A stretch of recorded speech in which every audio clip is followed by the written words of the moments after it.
Tes, apakah suara saya sudah terdengar? Eh, Oke, sudah ya? eh, Baik. Sebelumnya maaf untuk kelompok. Kedengeran nggak jaringannya? Assalamualaikum warahmatullahi wabarakatuh. Eh, teman kami dari kelompok 3 eh, ingin mempresentasikan materi kami yaitu pendidikan sebagai ilmu dan ontologi sebagai ilmu pendidikan. Sebelum lanjut ke materi pembahasannya, saya mau pantun dulu nih sedikit sebelum kita kenalan sama anggota-anggotanya. Nanti bantu bilang cakep ya. Siang-siang pergi jajan ke siang-siang ke Daksin kita pergi jajan. Pulang Cakep.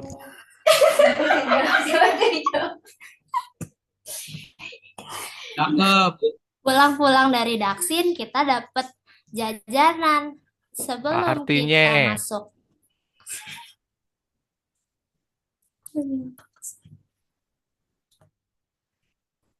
Sebelum mulai presentasi, sebelum kita masuk ke intinya, eh, mari kita saling berkenalan.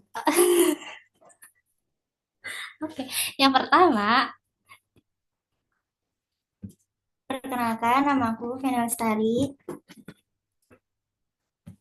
Perkenalkan, nama saya Hairi Nur Fitra Ilhami dengan NIM 13016250013 dari Pendidikan Matematika kelas C.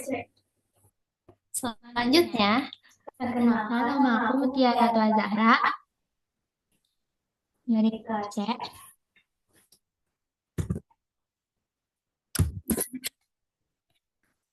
Perkenalkan, nama aku Nadia Gatkuida dari kelas C.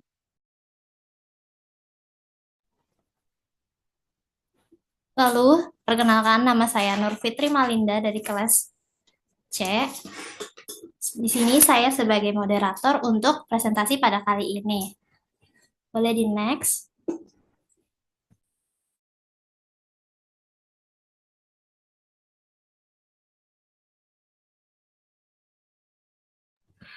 Oke, di sini ada beberapa daftar materi yang akan kami sampaikan. Yang pertama yaitu ada pengantar, lalu dilanjut dengan definisi pendidikan sebagai ilmu, lalu ada sifat ilmu pendidikan, definisi ontologi pendidikan, hakikat ontologi pendidikan, lalu disambung ke ice breaking, dan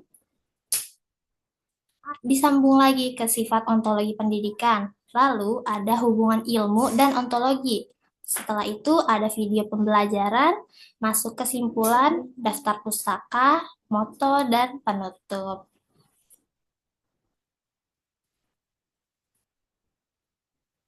Nah, sekarang kita masuk ke pembukaannya dulu nih, ke pengantar pendidikan. Menurut Profesor Martinus Jan Langeveld, itu beliau adalah seorang ahli pedagogik dari Belanda, berkata kalau pendidikan adalah bimbingan dari orang dewasa kepada anak-anak untuk mencapai kedewasaan. Kalau mendidik dan pendidikan itu saling berkaitan. Lalu, menurut Ki Hajar Dewantara, mendidik adalah menuntun segala kekuatan kodrat yang ada pada anak-anak, seperti saya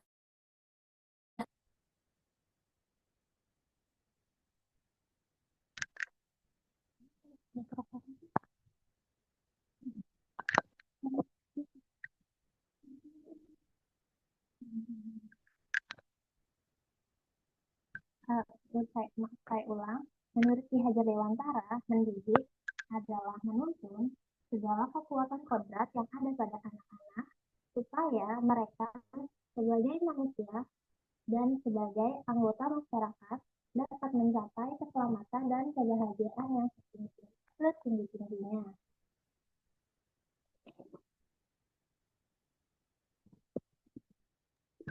Maaf, suaranya kecil.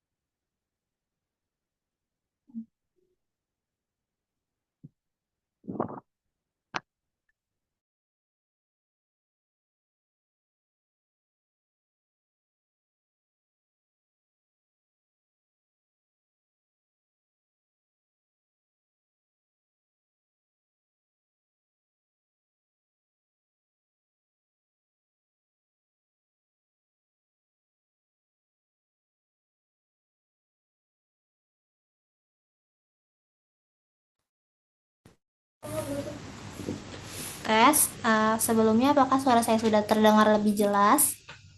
Sudah. Sudah. Oh, oke, terima kasih. Diulang aja ya, berarti ya dari mana? Hakikat pendidikan. Dari hakikat pendidikan ya. Hakikat pendidikan adalah upaya sadar untuk mengembangkan potensi individu menjadi manusia yang seutuhnya, yang mandiri dan bertanggung jawab. Pendidikan adalah proses transformasi yang melibatkan aspek intelektual, emosional, sosial, dan spiritual, dan bukan hanya sekedar transfer untuk pengetahuan. Selanjutnya akan dibahas definisi pendidikan sebagai ilmu oleh teman saya. Baik, terima kasih untuk kesempatannya. Selanjutnya, saya akan membahas tentang definisi pendidikan sebagai ilmu. Yang pertama itu ada pengertian.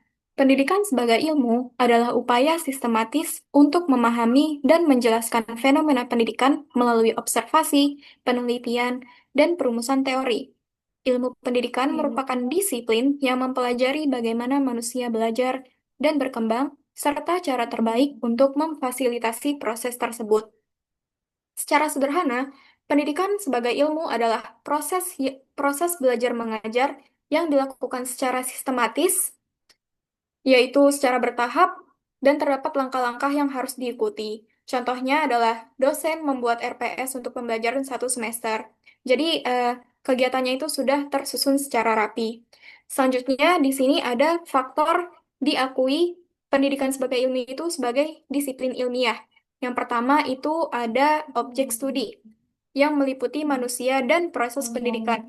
Manusia di sini adalah sebagai objek materialnya, sedangkan proses pendidikan adalah sebagai objek formalnya. Lalu yang kedua ada metodologi ilmiah. Metodologi ilmiah digunakan untuk kita mengetahui cara terbaik dalam mengajar. Ilmu pendidikan menggunakan metode yang ketat dan teruji, yaitu observasi, eksperimen, dan analisis. Yang pertama, observasi. Observasi dilakukan dengan cara mengamati perilaku siswa, baik di sekolah maupun di rumahnya masing-masing.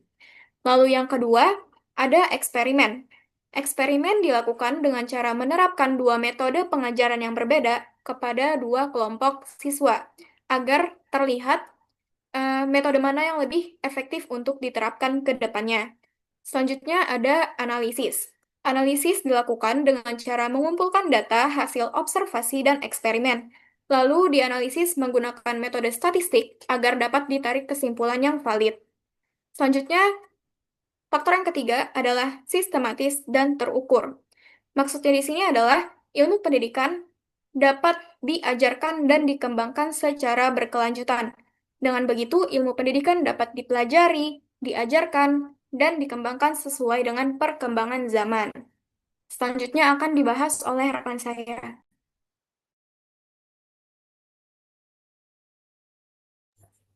Izin menjelaskan, jadi selanjutnya itu ada sifat ilmu pendidikan.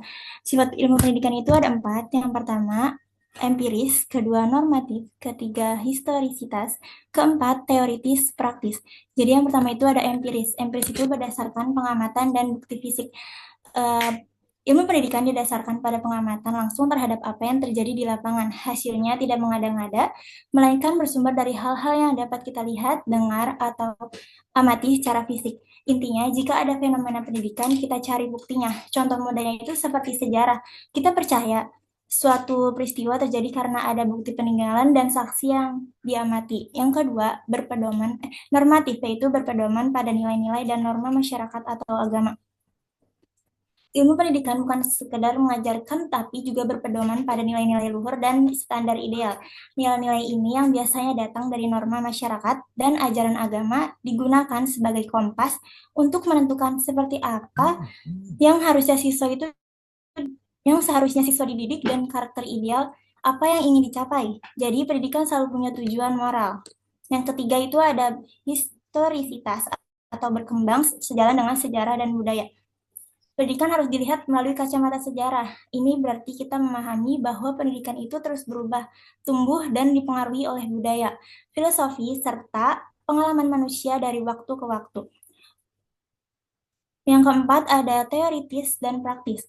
Teori yaitu memadukan pemikiran konseptual dengan implementasi dan tindakan nyata. Ilmu pendidikan tidak hanya berhenti pada teori saja. Ia berusaha mencari tahu cara terbaik dan paling efektif untuk memberikan manfaat kepada siswa. Oleh karena itu, sifatnya sangat aplikatif. Semua praktis dan tindakan dalam pendidikan atau praktik pikiran yang mendalam atau teoritis. Kerangka berpikir teoritis ini yang kemudian membentuk ilmu pendidikan teoritis atau ilmu pendidikannya yang terstruktur. Singkatnya, ada konsepnya, ada juga penerapannya. Selanjutnya akan dijelaskan oleh rekan saya. Baik, selanjutnya ada definisi ontologi pendidikan. Menurut Susanto pada tahun 2010, ontologi merupakan cabang teori hakikat yang membicarakan kebenaran suatu fakta. Tidak hanya sekedar proses teknis, ontologi memandang pendidikan sebagai proses yang memiliki makna, tujuan, dan esensi. Ontologi pendidikan menegaskan bahwa pendidikan adalah proses pembentukan manusia yang seutuhnya, baik dari aspek intelektual, moral, sosial, maupun spiritual.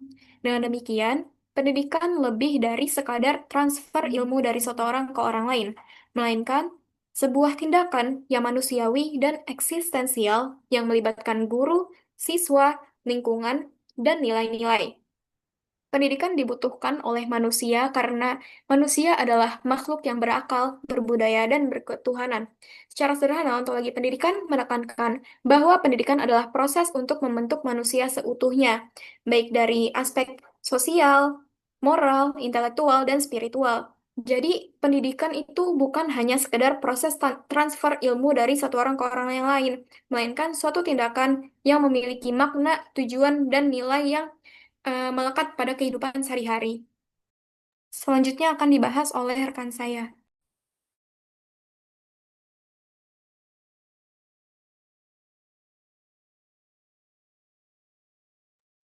Baik, selanjutnya adalah hakikat dari ontologi pendidikan. Yang pertama itu ada pendidikan sebagai realitas, yang kedua pendidikan sebagai proses, ketiga pendidikan sebagai nilai, dan yang keempat pendidikan sebagai sistem. Yang pertama, pendidikan sebagai realitas, artinya pendidikan bukan hanya sekedar konsep atau teori saja,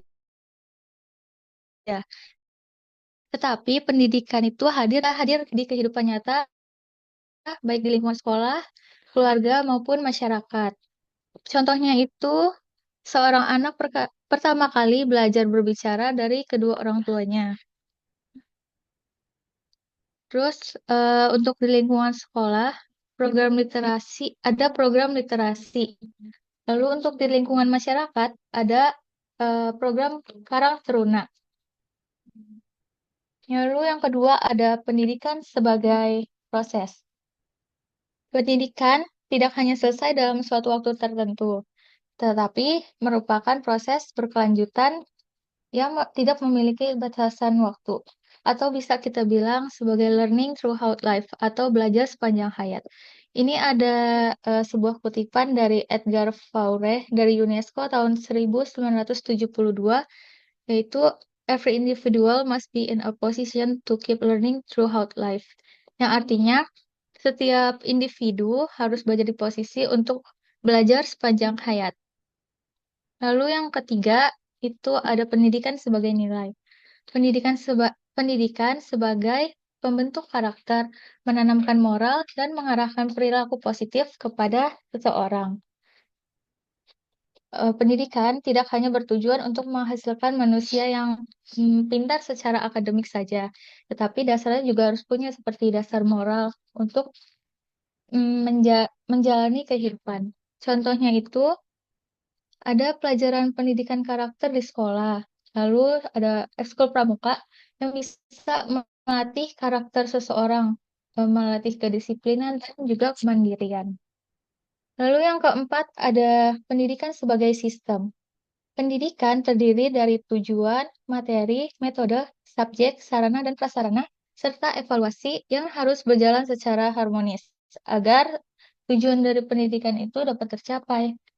Contohnya, di pendidikan ada visi misi pendidikan, ada kurikulum, pendidik seperti guru atau enggak instruktur, lalu ada peserta didiknya, orang yang diajarkan, lalu ada sarananya seperti kelas dan laboratorium, dan untuk evaluasinya ada pembagian hasil belajar atau raport.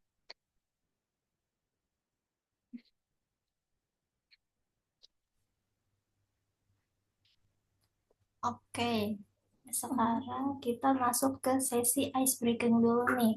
Karena dari tadi udah materi-materi terus. Boleh aja Feni dikasih tahu apa sih ice breakingnya? Jadi nanti ada beberapa pernyataan. Kalian cukup reaction saja. Pernyataan itu benar atau salah. Iya. Boleh bareng-bareng ya reactionnya. Reactionnya yang ada di kolom Zoom ya, iya, yang centang hijau sama merah. Oke, lanjut aja ke pernyataan yang pertama.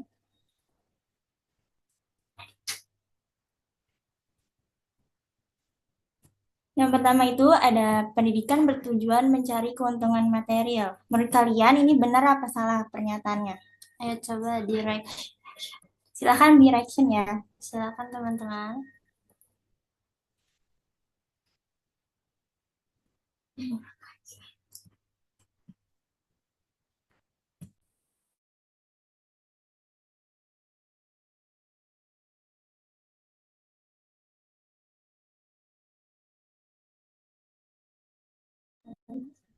Ayo yang lain. Coba pernyataannya benar atau salah. Ya, dipencet.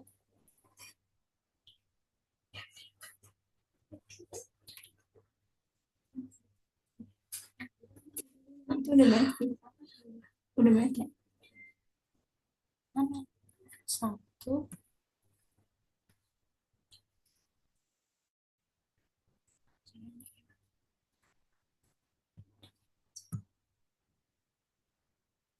Udah. Udah. Udah.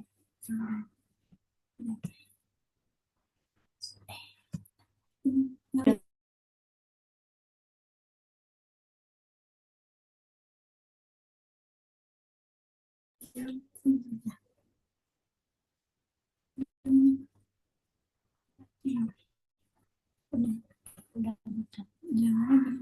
Ya, jawabannya benar. Pendidikan bertujuan untuk mencari keuntungan materi itu salah.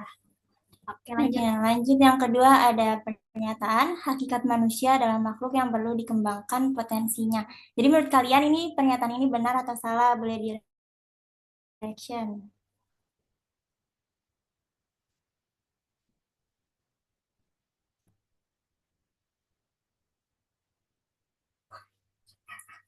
Salah ya?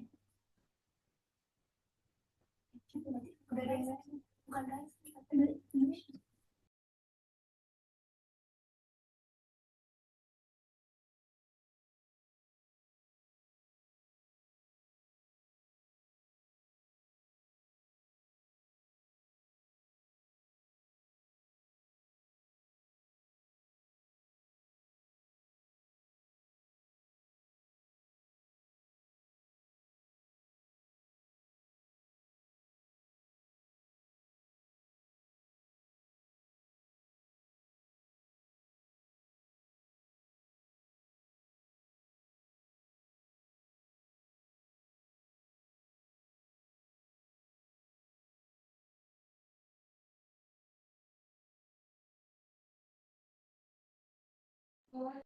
Oke, teman-teman, untuk jawaban nomor 2 benar ya. Jawabannya benar. Oke, sekarang lanjut ke nomor 3. Menurut teman-teman ini benar atau salah? Silahkan di reaction ya.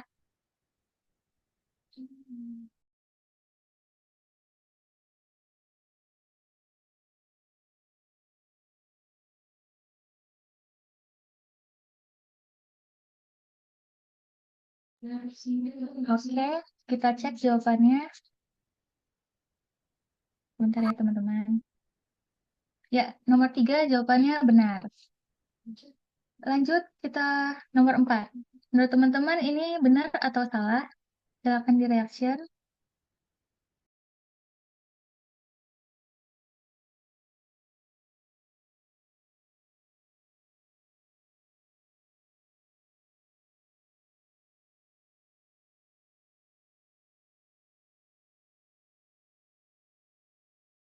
Ayo teman-teman yang lain, silahkan dijawab. Benar atau salah ya?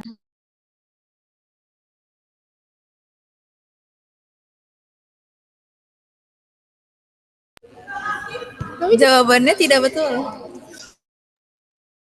Oke, kita cek ya. Sebentar. Oke, benar. Jawabannya salah. Terima kasih ya teman-teman yang sudah mengikuti ice breaking. Kita akan lanjut ke Yeay.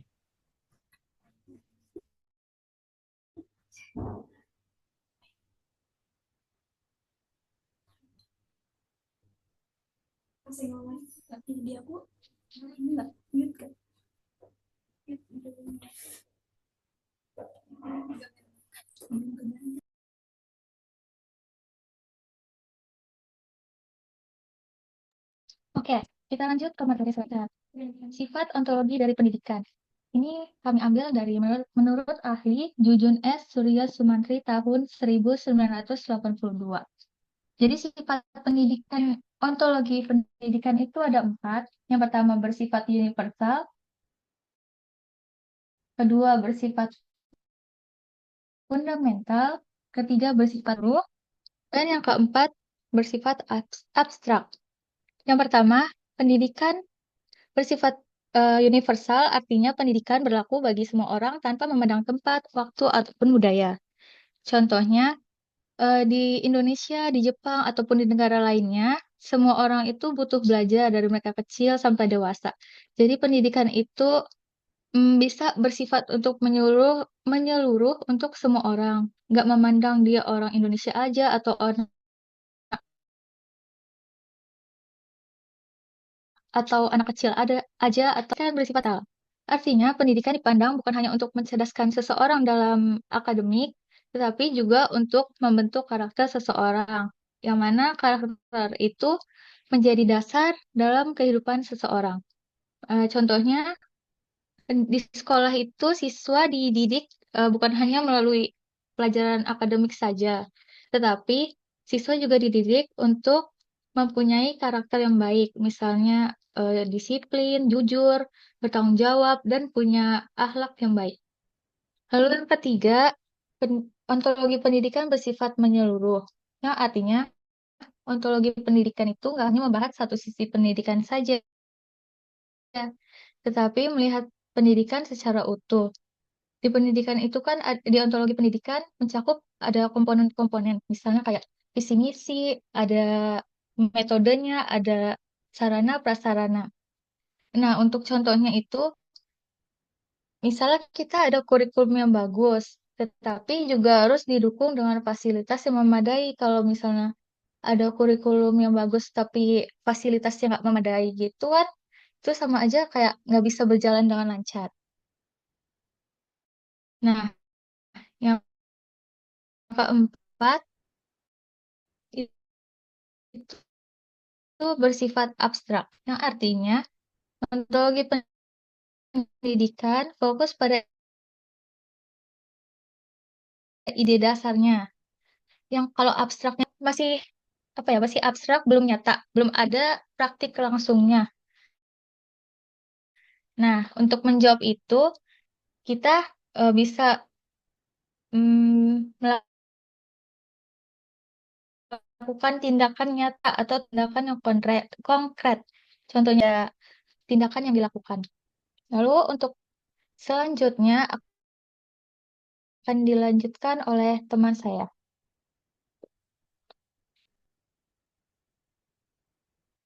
Selanjutnya ada selanjutnya hubungan ilmu dan ontologi. Ilmu adalah metode untuk memahami dan cara kerja pendidikan di dunia nyata. Ilmu pendidikan adalah alat praktis alat praktis yang kita gunakan untuk melaksanakan dan menerapkan proses belajar dan mengajar. Misalnya itu kayak memilih strategi pengajaran atau mengukur hasil belajar. Kayak ini tuh di bagian bagaimana dan apa yang harus dilakukan. Terus sedangkan ontologi pendidikan memberikan dasar filosofis dan teoritis mengenai hakikat pendidikan itu sendiri. Maksudnya itu, ontologi berfokus pada dasar terdalam dari pendidikan, yaitu kayak apa sebenarnya tujuan tertinggi pendidikan, terus apa hakikat manusia yang dididik. Ini tuh kayak mengapa dan apa makna dasarnya. Terus keduanya saling melengkapi untuk menciptakan paradigma pendidikan yang lebih komprehensif dan mendalam, yaitu maksudnya eh, bahwa pendekatan praktis atau ilmu pendidikan dan pendekatan filosofis harus selalu digunakan bersama-sama agar pendidikan memiliki fondasi yang utuh dan hasil yang maksimal.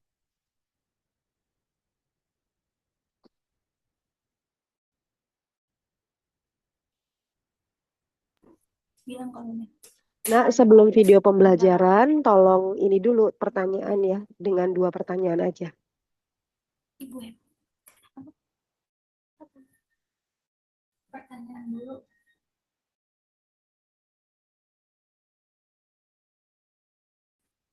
Moderator belum.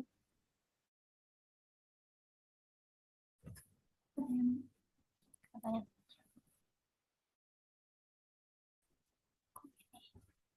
Halo.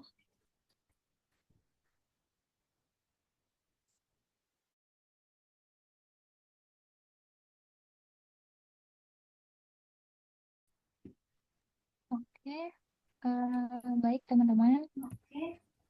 Baik teman-teman. Sebelum kita lanjut ke video pembelajaran, kita buka Sebelum kita lanjut ke sesi pertanyaan video terlebih pembelajaran, dahulu kita untuk buka 2 orang penanya. sesi pertanyaan terlebih Bagi yang dahulu ingin bertanya, silakan menyampaikan untuk menyebutkan serta menyampaikan pertanyaannya. Silakan yang ingin nama dan bertanya. kelompok serta menyampaikan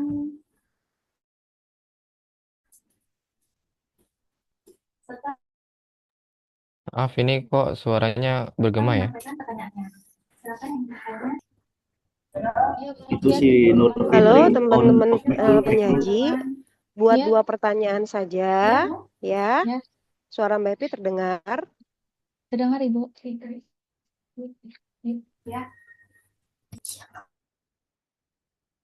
Halo teman-teman penyaji kelompok 3, Iya, suara Ibu. Mbak Epi terdengar. Terdengar Ibu. Iya.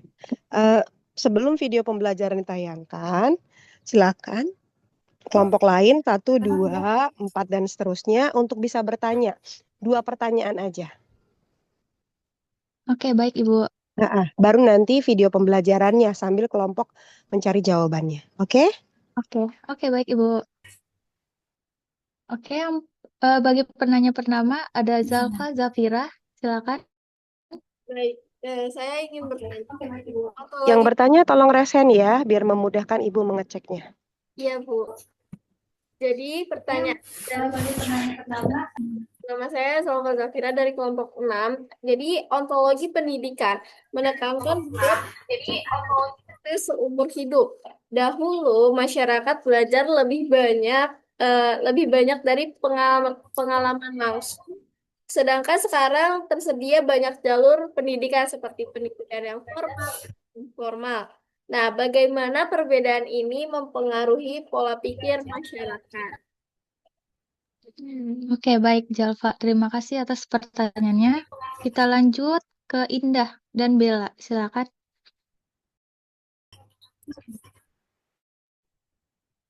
Perkenalkan, nama saya Indah Shivana.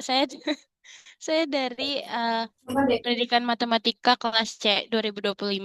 Saya izin bertanya. Jadi tadi dalam presentasi itu terdapat sifat ontologi pendidikan yang universal, yaitu semua orang bisa belajar tanpa memandang tempat, waktu, dan budaya.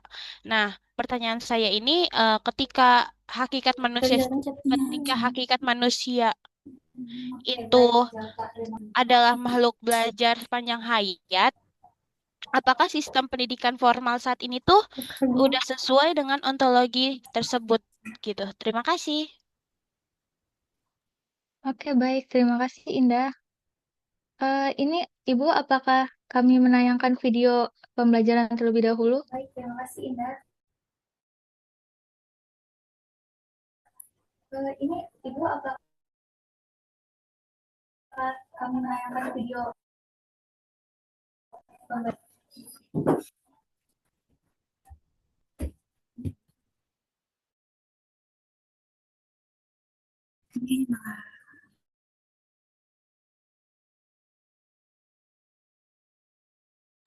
Oke, teman-teman, sebelum kami menjawab, kami akan menayangkan video pembelajaran terlebih dahulu.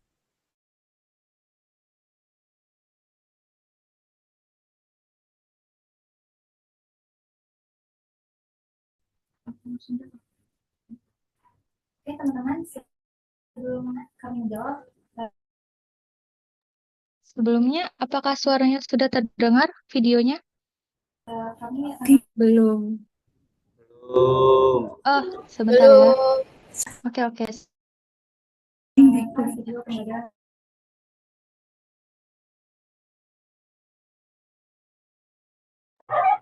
Itu suara Yunus Fitri masih bergema itu. Iya, maaf ya teman-teman, ini Nur Fitri laptopnya nge-lag, jadinya nggak bisa di mute. Sebentar ya.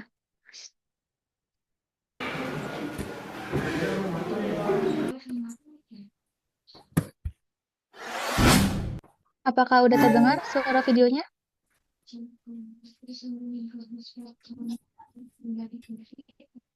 Sudah. Oke, baik. Silakan menyaksikan.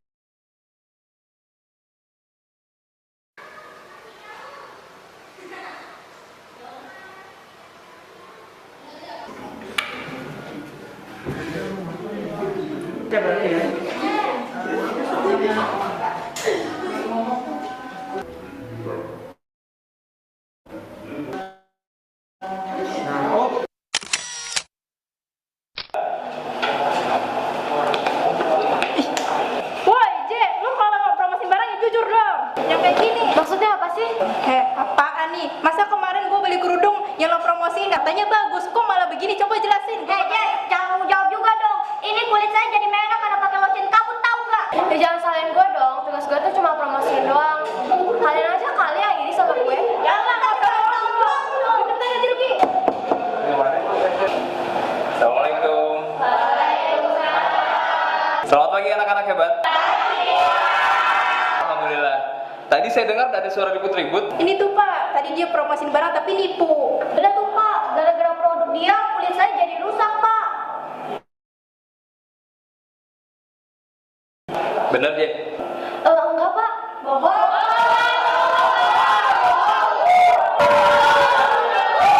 Assalamualaikum Pak. Waalaikumsalam. Maaf Pak, saya telat Pak. Yaudah napas dulu. Kenapa kamu baru datang? Pak, biar Pak dia main game sampai malam Pak. Bener itu dong. Enggak Pak, saya nggak main game sampai larut malam Pak.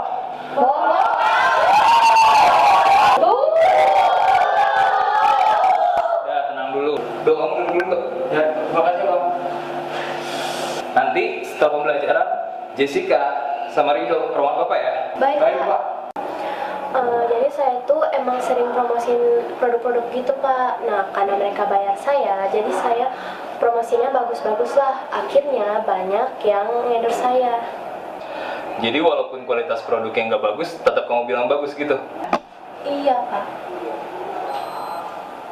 Kalau kamu Dok, emang bener kalau kamu tidur sampai malam banget karena main game? Jujur Dok. Iya Pak, maafin saya Pak kalau suka main game sampai larut malam. Soalnya sudah kasih kan Pak. Nah, dari kedua masalah ini, kita jadi tahu bahwa ketidakjujuran dan ketidakdisiplinan itu bisa merugikan diri kalian sendiri. Bahkan, ketidakdisiplinan itu bisa memicu perilaku negatif lainnya.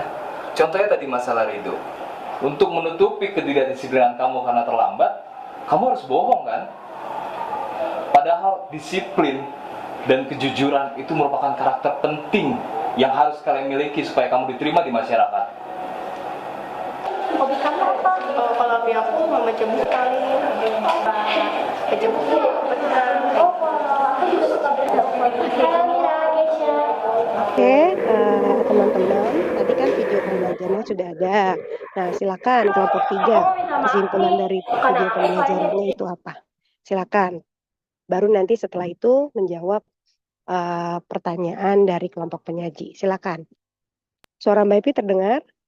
Terdengar Ibu. Terdengar Ibu suaranya? Apakah suara saya jelas? Iya, halo, terdengar suara saya? Terdengar Ibu. Oke, ya. Kesimpulan dari video tadi apa, Nak? Oke, baik. Jadi kesimpulan dari video pembelajaran ini adalah di dalam pendidikan tidak hanya untuk kita untuk menempuh untuk memiliki ilmu secara akademik saja, tetapi juga harus punya karakter yang baik. Kan kalau di video itu karakternya itu dia berbohong ya. Berbohong misalnya dia seharusnya nggak menjual skincare itu, nggak mempromosikan karena itu skincare-nya tidak bagus. Tetapi dia tetap mempromosikannya. Lalu ada juga anak yang terlambat datang, katanya itu, tapi ternyata pas ditanya, ia itu bermain game karena akhirnya dia terlambat datang ke sekolah. Maka dari itu di dalam pendidikan harus mempunyai karakter yang baik, tidak hanya akademik saja. Oke. Teman-teman paham ya, poinnya bahwa dalam sisi ontologi, dalam landasan pendidikan, itu sangat penting, perlu teman-teman kuasai. Karena itu dasar dari kita berpijak untuk memahami konsep pendidikan. Oke ya, silakan dilanjutkan untuk menjawab pertanyaannya kelompok 3.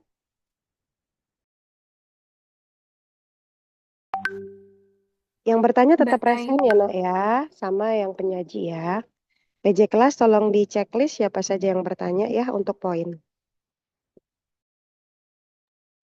Baik, Ibu, saya izin menjawab pertanyaan dari Indah Shivana. Pertanyaannya, apakah pendidikan formal sudah sesuai dengan ontologi pendidikan tersebut? Apakah inti pertanyaan seperti itu, Indah?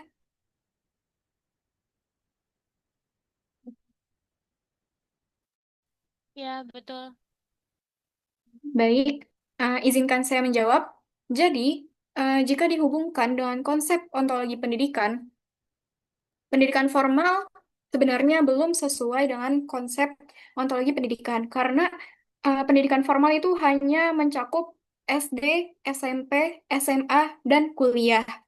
Sehingga belum dapat dikatakan sebagai ilmu yang bisa diterapkan seumur hidup. Namun, ilmu yang kita dapat dari sekolah dasar, SMP maupun SMA itu merupakan pondasi awal yang dapat kita gunakan dalam kehidupan sehari-hari. Sehingga dengan ilmu tersebut memungkinkan setiap orang untuk melanjutkan proses pembelajaran secara mandiri, baik melalui kursus, pengalaman kerja, maupun sebagainya. Sehingga dapat disimpulkan jika dilihat dari jenjangnya, pendidikan formal itu belum termasuk dalam ontologi pendidikan. Namun, kalau kita lihat dari sisi ilmu yang didapat, itu dapat kita simpulkan merupakan ontologi pendidikan karena ilmu tersebut dapat digunakan di kehidupan sehari-hari sepanjang hayat kita. Apakah sudah terjawab, Indah?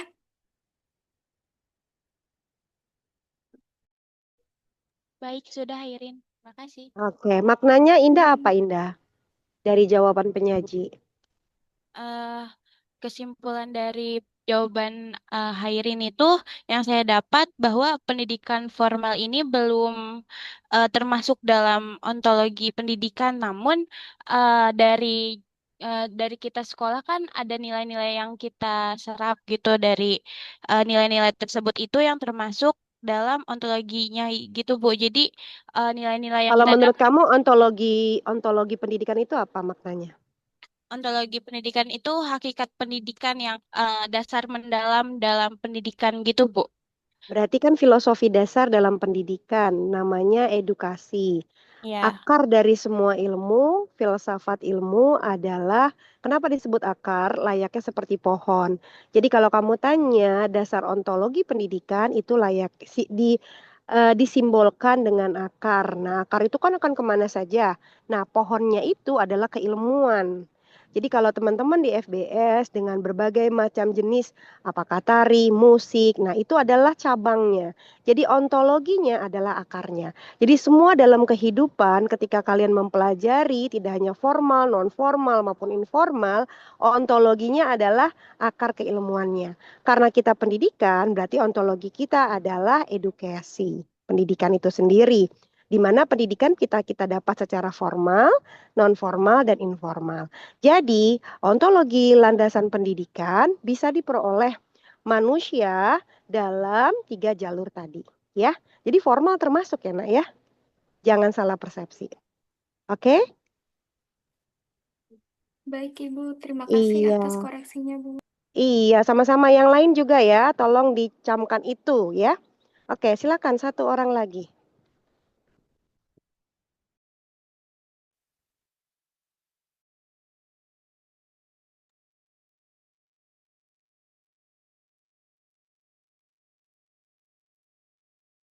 Siapa yang bertanya yang kedua? Saya, Bu. Oke. Bagaimana penyaji sudah siap menjawab? Masih diskusi? Oke.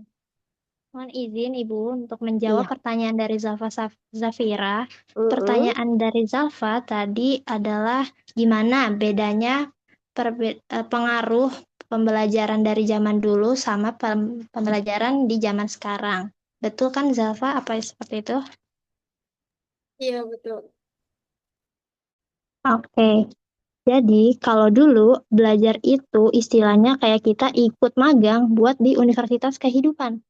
Jadi kelasnya ya ada di sawah misalnya, terus ada di hutan,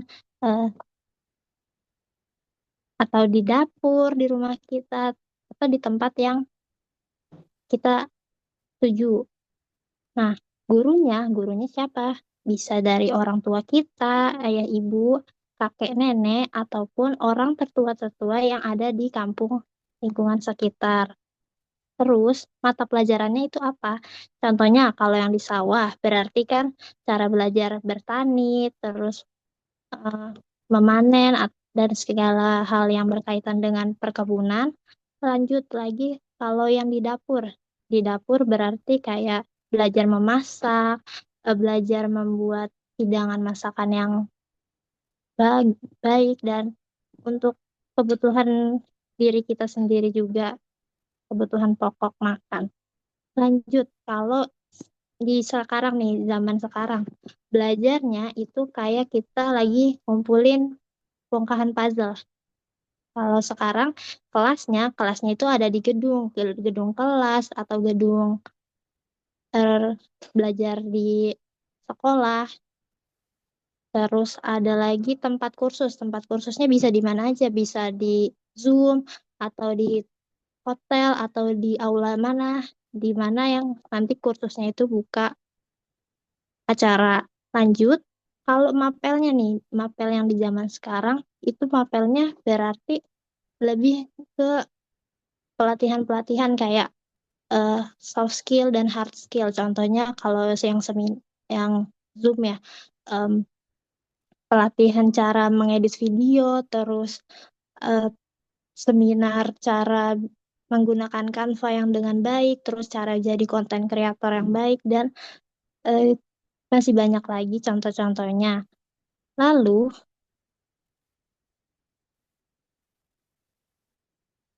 berarti kalau dilihat perbedaannya, belajar dari zaman dulu sama zaman sekarang, kalau dulu tuh belajar langsung sambil ke hasil kerja nyatanya. Tapi kalau pembelajaran yang saat ini tuh belajar dulu, terus teorinya nanti buat persiapan kita di masa depan. Kayak contohnya yang edit-editan Canva itu kan. Kayak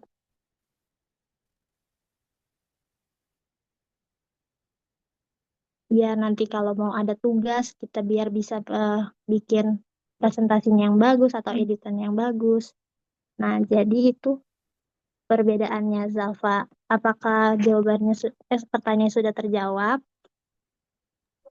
Ya, jadi set kesimpulan dari jawabannya tuh eh, kalau zaman dulu itu lebih kita ke kerja yang lebih nyata, kerja nyata gitu ya. Kita langsung nyemplung Ya, ke langsung belajar, belajar sambil bekerja. Sedangkan kalau sekarang kan kita belajar pelajari dulu. lebih dalam dulu, baru kita akhirnya akan menyemplung ke kerja nyata tersebut. Terus di video sebelumnya kan saya sempat menyinggung pengalaman langsung itu kan kayak belajar dari nilai kejujuran sama disiplin itu termasuk pembelajaran langsung. Saya mendapatkan jawaban dari video pembelajaran tadi. Terima kasih. Oke, terima kasih Zalfa.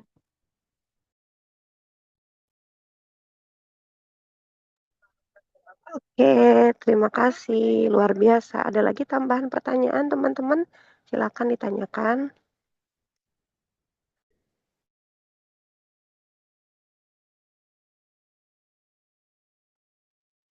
Ya, Ardana boleh di open mic. Halo, cek apakah suara saya terdengar?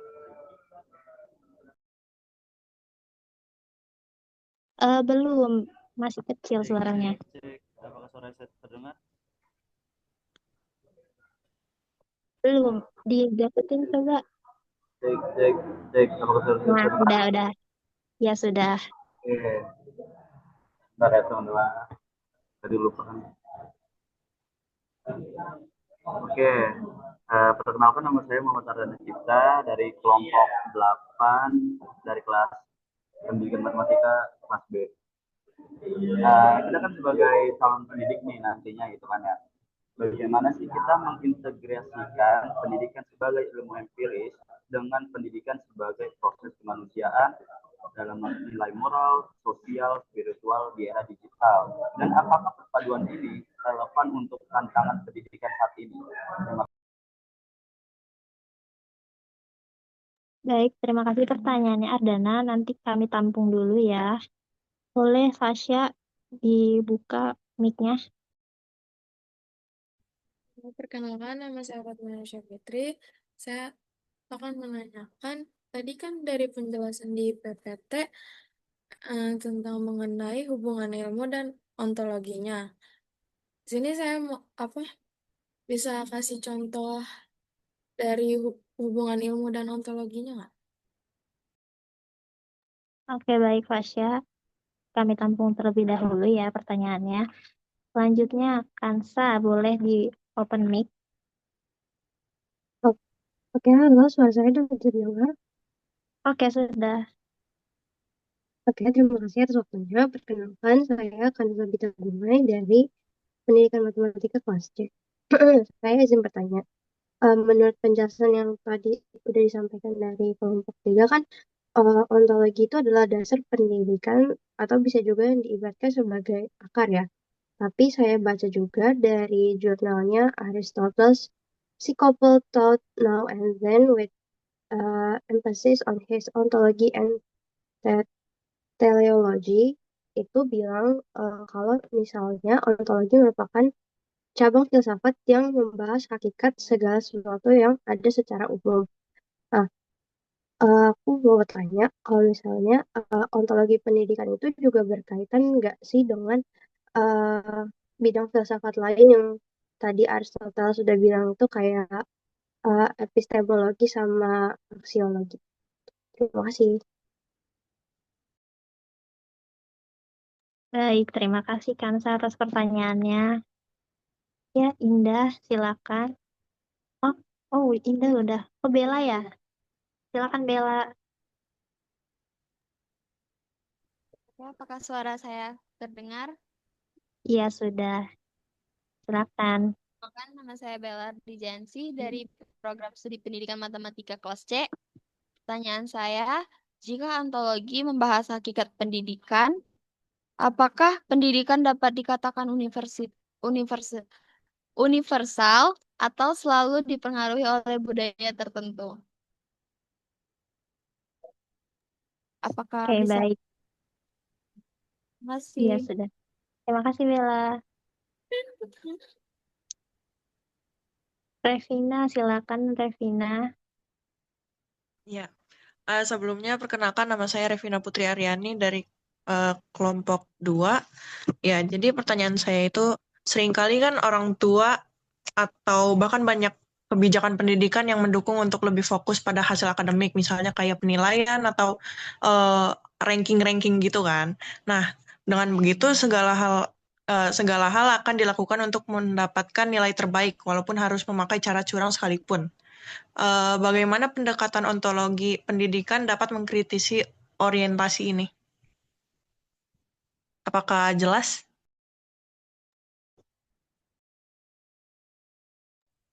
Jelas. Terima kasih Revina atas pertanyaannya.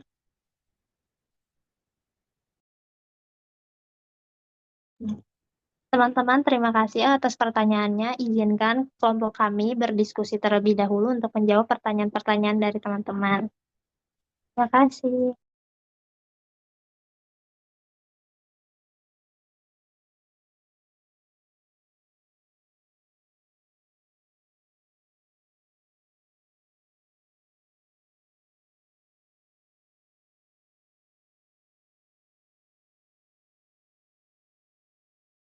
Fokus pada fakta, data, dan cara kerja. Dengan proses kemanusiaan, fokus pada moral, nilai, dan hati nurani. Itu sangat penting. Jadi kita harus memastikan siswa itu tidak hanya pintar dalam teknologi, tapi juga karakternya. Yang pertama itu dengan proyek nyata berlandaskan nilai. Jadi uh, siswa itu mengerjakan proyek yang menggunakan data dan teknologi canggih. Jadi tugasnya itu memecahkan masalah sosial di sekitar mereka. Jadi saat mereka meriset atau membuat aplikasi secara otomatis serta nilai empati dan tanggung jawab sosial aspek kemanusiaan. Yang kedua, etika selalu mendahului teknik. Sekarang kan banyak yang browsing tapi nggak disaring dulu. Itu hoax atau tidak. Jadi caranya itu mengajarkan cara browsing tapi ajarkan juga caranya biar enggak menyaring biar enggak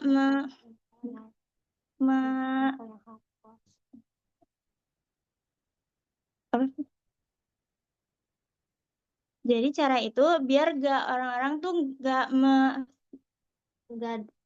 izin nambah ya. Maksudnya biar orang-orang nggak dapat info yang asal aja. Jadi harus tahu benar-benar nih infonya tuh valid atau enggak gitu kan. Nah, ya. Jadi itu tuh harus diajarkan bahaya hoax, terus pentingnya menghormati privasi dan cara melawan cyberbullying. Teknologi ini diajarkan dengan kompas moral. Yang ketiga ada refleksi diri setelah bertindak. Setelah siswa selesai menganalisis data atau membuat sesuatu, ajak mereka berpikir mendalam. Nilai apa yang kamu pakai saat membuat ini?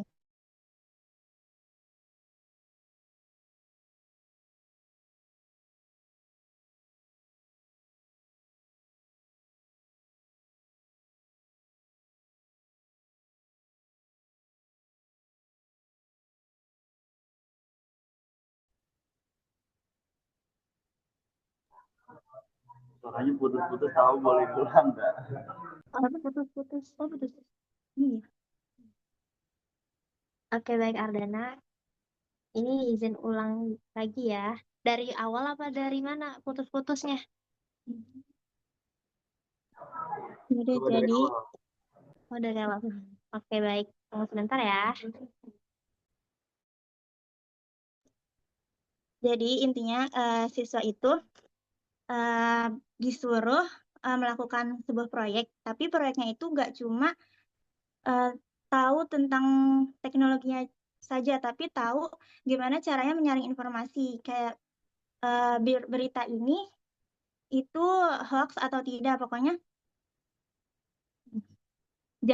pokoknya guru itu jangan hanya mengajarkan cara browsing, tapi ajarkan bahaya hoaxnya. Terus pentingnya menghormati privasi dan cara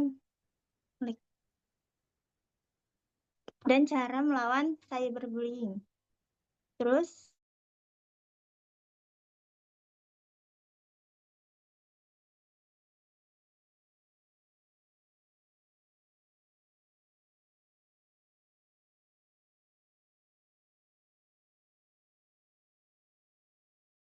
iya, ini pakai Halo, Ardana, suaranya putus-putus masih apa udah jelas nih sekarang? Dari sini Masih aja. putus-putus. Oke. Iya, halo. Suara Maipi terdengar. Iya, Beneran Bu. Di rumah aja ya. Iya. Bagaimana yang bertanya sudah clear semua ya? Jawabannya tadi bagus. Maipi juga mendengarkan. Poin utamanya luar biasa. Kelompok ini menyiapkan dengan baik. Sudah kompak penjawabnya.